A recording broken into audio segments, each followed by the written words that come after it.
Lucas didn't just leave that night, he left a piece of himself embedded in my mind. Over the next few days, I found myself reliving every moment with him. His voice. His touch.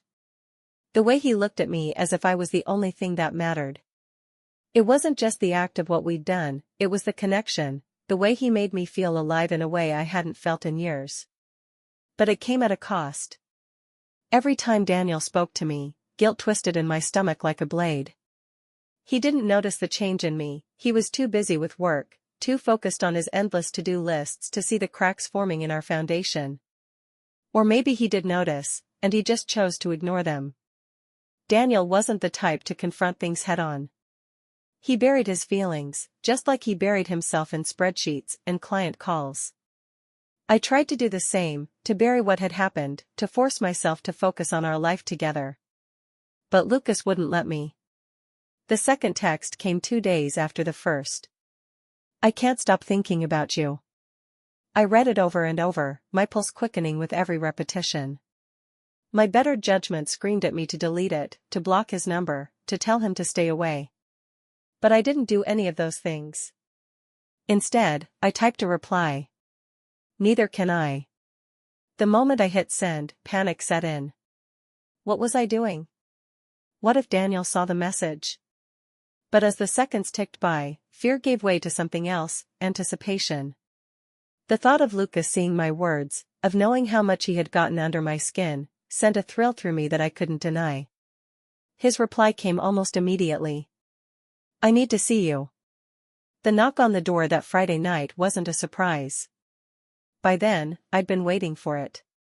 I'd spent the day oscillating between dread and excitement, questioning myself, hating myself, and yet counting down the hours until Daniel's flight left and Lucas arrived.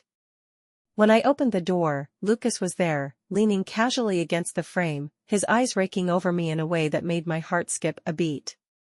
He was holding a bottle of wine, but it was the smirk on his face that made my breath catch. "Can I come in?" he asked, though he already knew the answer. We didn't even pretend to have boundaries that night. The wine was just a prop, an excuse to sit too close on the couch, to let our knees brush, our hands linger. The conversation flowed easily at first, but as the hours wore on, it slowed, the pauses between words growing heavier. Lucas reached out, tucking a strand of hair behind my ear. His fingers lingered against my cheek, and when I looked into his eyes, I knew there was no going back. "You're beautiful," he murmured, his voice low and rough. "Lucas," I started, but I didn't know how to finish. "You can tell me to leave," he said softly. "Just say the word." But I didn't say it. Instead, I leaned into him, my lips brushing against his in a kiss that quickly deepened. It wasn't frantic or rushed like the first time, it was deliberate, intoxicating, and completely consuming. That night, something shifted. It wasn't just physical anymore, it was emotional.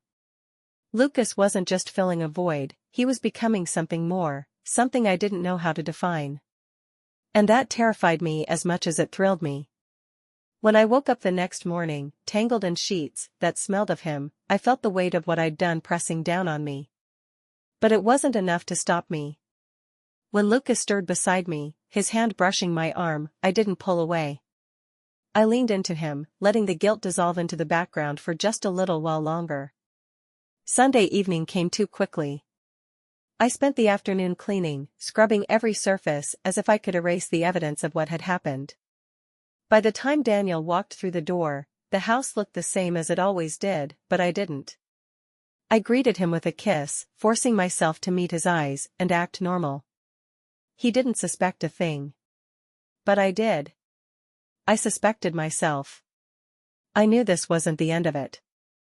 Lucas and I had crossed a line that couldn't be uncrossed, and I wasn't sure I wanted to. It started as a ripple, a small tremor in the fabric of my life. But ripples grow. And before I knew it, the ripple between Lucas and me had become a tidal wave, pulling me deeper into waters I couldn't escape. The days after Daniel's return were a blur of normalcy, laundry, dinners, mindless TV shows. I kept waiting for the guilt to overwhelm me, to force me into confessing or ending things with Lucas. But it didn't. Instead, I felt a strange sense of exhilaration, as if the secret we shared had breathed life into the monotony of my days. Lucas's texts came more frequently. At first, they were harmless enough, casual check-ins, sly jokes. But as the days passed, they became more daring. "When can I see you again? I can still taste you. I want you." Each message sent a shiver through me. I would glance at Daniel as he sat across the room, oblivious to the storm brewing just beneath the surface. He was kind, loving, predictable. I hated myself for wanting something else. The second time it happened, I told myself it was the last. Lucas showed up uninvited, a wicked grin on his face as he leaned against the doorframe, his hand in his pocket like he owned the place. I tried to be strong, to tell him to leave, but his confidence was like a drug. "We can't keep doing this," I said, my voice trembling as I blocked his path. He leaned in close, his lips brushing my ear as he whispered, "But you don't want me to stop." And he was right. I didn't. It wasn't just about the physical anymore, though that part of it consumed me too. Lucas and I started texting constantly, his words a lifeline in the dull rhythm of my days. He made me laugh, challenged me, reminded me of the woman I'd been before I settled into the safe, predictable life Daniel offered. The affair took on a rhythm of its own, finding pockets of time in which it could thrive. A lunch break when Daniel was working late. A stolen hour in Lucas's truck parked at the edge of town. Every moment felt like a spark, dangerous and electric. But the deeper I fell into Lucas, the more cracks began to show in my life with Daniel. It was a Thursday night when Daniel first confronted me. I was standing at the kitchen counter, chopping vegetables for dinner, when he came up behind me, resting his hands on my shoulders. "You've been distant," he said softly. I froze, the knife still in my hand. "What do you mean?" He turned me around to face him, his brow furrowed with concern. "You're quieter. You don't laugh as much. Is everything okay?" I forced a smile, ignoring the lump forming in my throat. "I'm fine, Daniel. Just tired, I guess." He nodded, but his eyes searched mine, as if he didn't quite believe me. "You'd tell me if something was wrong, right?" Of course, I lied. But something in his expression told me he wasn't convinced. The more careful I tried to be, the more reckless Lucas became. He started calling late at night, his voice a low murmur on the other end of the line. "Come see me," he'd say. "I need you." I'd sit in bed, the phone pressed to my ear, while Daniel snored softly beside me. The thrill of it made my heart race, but so did the fear. What if he finds out? I asked Lucas one night, my voice barely above a whisper. "He won't," Lucas replied confidently. "We'll be careful." But we weren't careful. Not careful enough. The unraveling began on a Sunday afternoon, when Lucas showed up unannounced while Daniel was home. I was in the kitchen when I heard the knock at the door. My stomach plummeted as Daniel moved to answer it. I rushed to stop him, my voice too high-pitched as I said, "I'll get it." But it was too late. Daniel opened the door to find his brother standing there, a cocky grin on his face. "Lucas," Daniel said, surprised. "What are you doing here?" Lucas's eyes flicked to me, a glint of amusement in them that made my blood run cold. "Just thought I'd drop by," he said smoothly. "See how my favorite brother and sister-in-law are doing." Daniel invited him in, completely unaware of the storm brewing beneath the surface. As Lucas stepped past me, his arm brushed mine, a touch so brief it might have been accidental. But I knew better. I spent the next hour in silent panic, watching the two of them talk, laugh, bond, while the weight of what I'd done threatened to crush me. Lucas was perfectly at ease, while I was unraveling with every passing second. When he finally left, he looked back at me, his eyes locking onto mine for a heartbeat too long. Daniel didn't notice, but I did. And I knew then that the delicate balance we'd created couldn't last much longer. Lucas's unannounced visit left me reeling. I couldn't sleep that night, haunted by the look in his eyes as he walked out the door, a look that said he was playing with fire and daring me to burn with him. Daniel, oblivious as ever, had gone to bed as though nothing was wrong, leaving me alone with my spiraling thoughts. The next day, Lucas texted. "You looked amazing yesterday." I didn't respond. I couldn't. The danger of what we were doing had become all too real. But Lucas wasn't one to be ignored. By the end of the week, he cornered me. It was at the grocery store, of all places. I had gone to pick up a few things for dinner, my head still buzzing from the chaos of the week, when I turned a corner and nearly bumped into him. He was standing there, casually leaning against his cart, as though he had every right to be there. "Hey, beautiful," he said, his voice low enough that only I could hear. I glanced around, panic rising in my chest. The store was busy, the aisles crowded with shoppers. "What are you doing here?" I hissed. "Grocery shopping," he said with a smirk, holding up a carton of eggs as if to prove his point. But the look in his eyes told me he was here for one reason, me. "You can't keep showing up like this," I said, keeping my voice steady even as my hands trembled. "Daniel could have been here."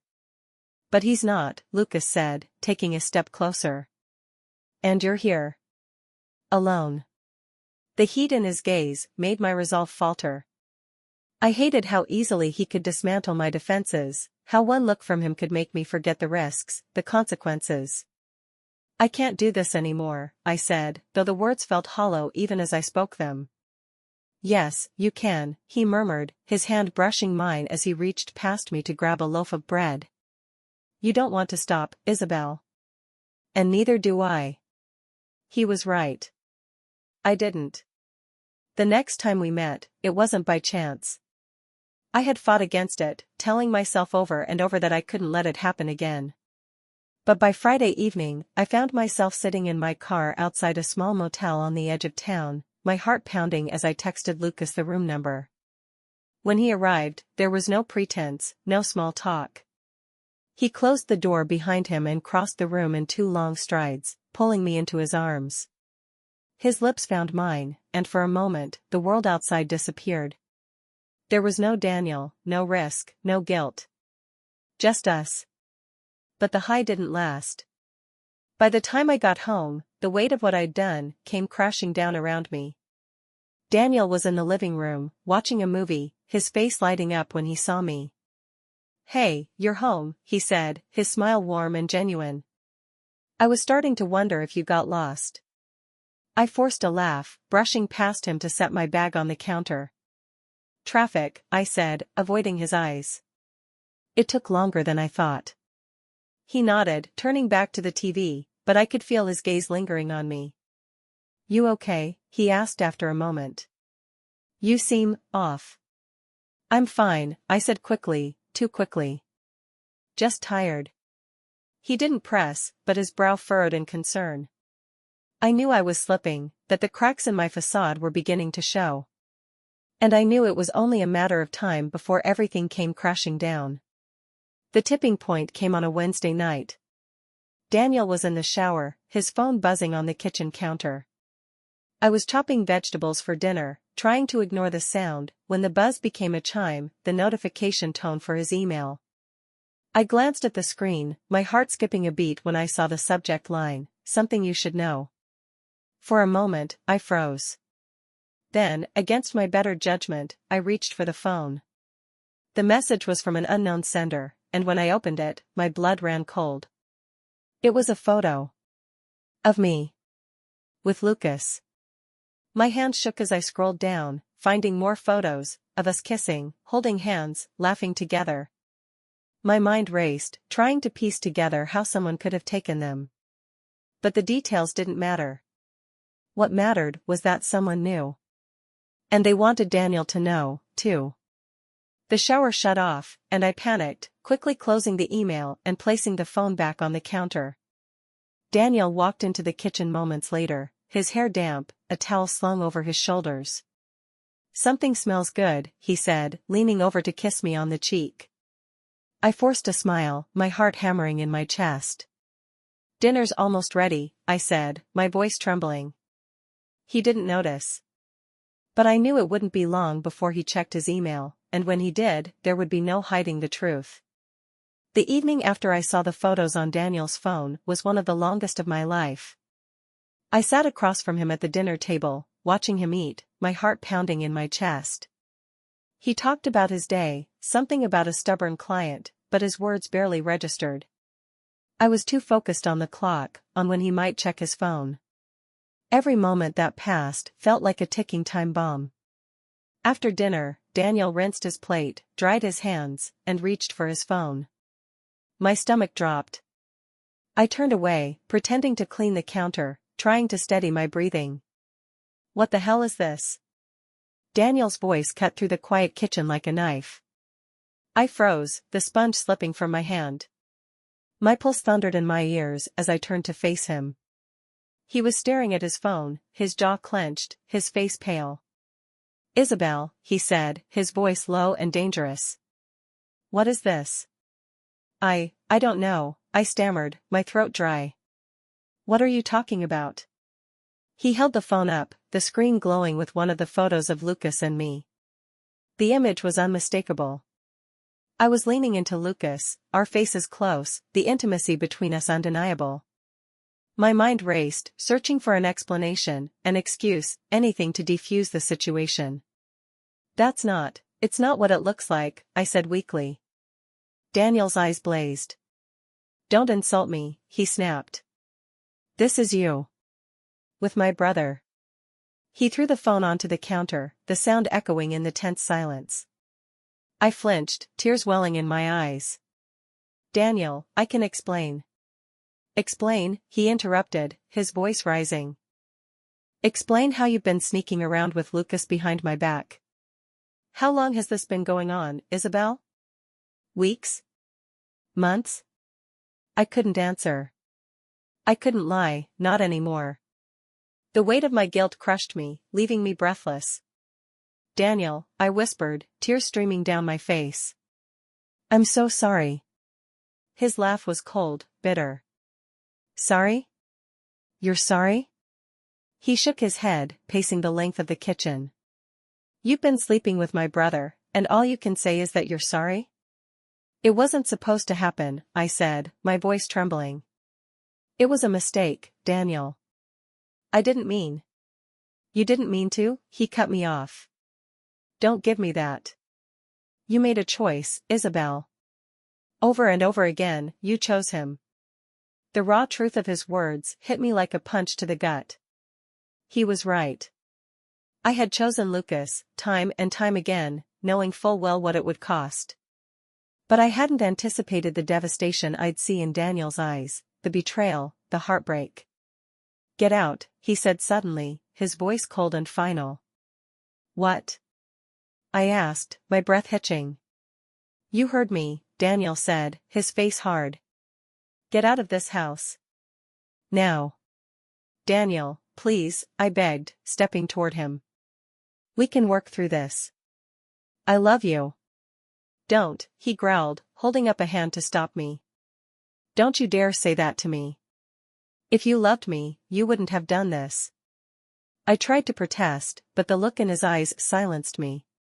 There was no forgiveness there, no chance for redemption. He turned his back on me, his shoulders tense, and I knew I'd lost him. I packed a bag in a daze, my hands shaking as I shoved clothes into it. The house felt foreign, as if it no longer belonged to me. When I walked out the door, Daniel didn't even look at me. The sound of it closing behind me was deafening, final. I didn't know where to go. I sat in my car for a long time, staring at the darkened street, my mind racing. And then, without thinking, I found myself driving to Lucas's apartment. When he opened the door, his expression shifted from surprise to concern. "What happened?" he asked, his voice soft. "He knows," I said, my voice breaking. "Daniel knows everything." Lucas sighed, running a hand through his hair. "Damn it, Isabelle." "He kicked me out," I continued, my words tumbling over each other. "I didn't know where else to go." Lucas hesitated for a moment before stepping aside to let me in. "You can stay here," he said. "For as long as you need." At first, being with Lucas felt like a refuge, a way to escape the wreckage I'd left behind. But it didn't take long for cracks to form in our fragile bubble. Lucas wasn't Daniel. He wasn't steady or dependable. He was unpredictable, impulsive, and at times, infuriatingly detached. The affair that had once felt thrilling now felt hollow.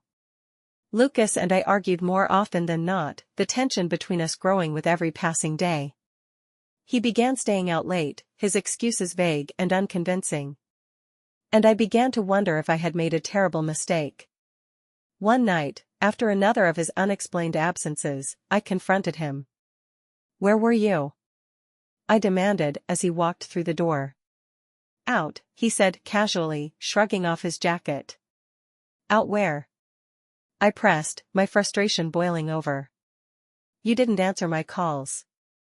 You didn't even text me." "I don't have to report to you, Isabelle," he snapped, his eyes narrowing. "You're not my wife." The words hit me like a slap. For the first time I saw Lucas for who he really was, not a savior, but a man as flawed and selfish as I was. "You're right," I said quietly, my voice trembling. "I'm not." I walked into the bedroom, closed the door, and leaned against it, tears streaming down my face. I had lost everything, Daniel, my home, my sense of self, and I had no one to blame but myself. In the days that followed that argument, the fragile illusion of stability with Lucas crumbled entirely. He was rarely home, and when he was, the charm that had once captivated me was gone. The Lucas I had fallen for, the one who made me feel alive and wanted, was nowhere to be found. Instead, I was left with a man who seemed to resent my presence, as if I was nothing more than a reminder of the chaos we had unleashed. I had lost Daniel. And now, I was losing Lucas too. One evening, Lucas came home late, the smell of alcohol clinging to him. He tossed his keys on the counter and barely looked at me as he walked into the kitchen to grab a beer.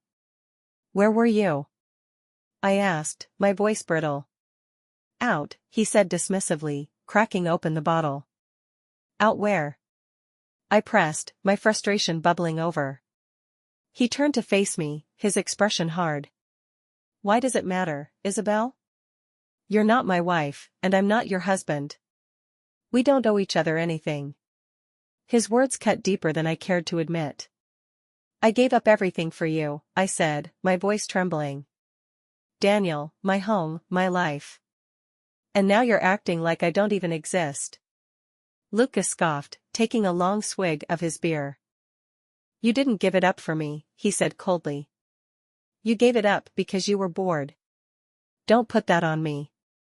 I stared at him, stunned. "Is that what you think?" I asked, my voice breaking.